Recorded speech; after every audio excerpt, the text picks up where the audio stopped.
Օրերս կայացած 2025 թվականի երիտասարդական ֆորումը միավորեց Հայաստանի տարբեր մարզերի ժամանած երիտասարդներին, քննարկելու երիտասարդական քաղաքականության մասին օրենքի իրագործումը։ Դարա Ասլանյանը նշեց, որ երիտասարդներն այսօր ոչ միայն լսող, այլ նաև ձևավորող կողմ են եւ նախարարությունը շարունակելու է նրանց հետ համագործակցությունը ապահովելու օրենքի լիարժեք իրականացումը։ Եթե այսօր տեսնում ենք օրենքը իրանով արդեն որպես գործող օրենք, այդ առաջարկությունների մեջ են գրված, այսինքն երիտասարդները այսօր ոչ թե միայն լսում են, այլ նաև բովանդակային կարծիք եւ կարողանում է եզրակացություններ անել այս ամբողջից։ Աշոտ Գիլոյանը ընդգծեց, որ ցանկացած օրենքի հաջողությունը կախված է երիտասարդների պահանջատիրությունից ու մասնակցությունից, համայնքային կառույցները դարձնելով նրանց ներգրավման հարթակներ։ Համայնքային խնդիրներին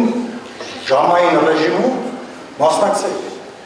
Այդ շատ կարևոր է, որովհետեւ առանց ձեր մասնակցության, առանց ձեր պահանջատիրության ուզում եք 10 հատ երիտասարդության մասին օրենք գրենք, 20 հատ օրենք գրենք, որ զալա չի գնա։ Արթուր Նաջարյանի խոսքով էլ օրենքը համայնքներում արդեն ձևավորում է նոր մտածողություն, որտեղ երիտասարդի դերը դառնում է կարևոր գործոն տեղական կառավարման մեջ։ Գրեթե Հայաստանի Հանրապետության բոլոր համայնքապետերը համայնք ավականիների հետ մեկտեղ սկսել են